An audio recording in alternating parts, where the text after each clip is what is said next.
Takže v nasledujúcich 2 rokoch má Ukrajina In the next 2 years, Ukraine is to receive an additional 140 billion euros, $162.7 billion from the European Union, primarily from military spending. If we were to use this amount to increase competitiveness and at the same time reduce high energy prices, we would all see a visible improvement in the European Union. Of course, the willingness of member states to finance Ukraine's military needs directly from national budgets is already declining even among the biggest military hawks. That is why the appetite for frozen Russian assets in that amount came up, which will be used as a loan to Ukraine, which will, of course, never be repaid, but which is to be guaranteed by the individual member states of the European Union. Japan also has some frozen Russian assets.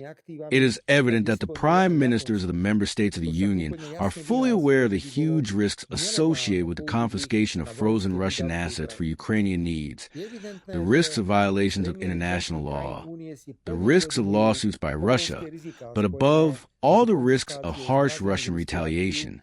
I consider it a huge mistake that the proposal to confiscate frozen Russian assets for Ukraine appeared in the public domain even before the Commission had provided answers to all the possible risks mentioned above.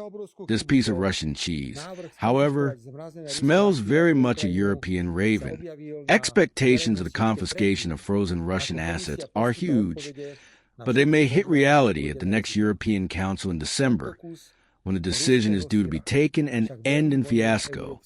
That is why I've also suggested that the possibility of confiscation should not be mentioned in today's conclusions, and that the Commission should also propose other options for financing Ukraine in the next 2 years. My proposal was accepted. Aj preto som navrhol, aby sa v dnešných záveroch možnosť konfiškácie nespomínala a aby komisia navrhla aj iné možnosti financovania Ukrajiny v nasledujúcich 2 rokoch.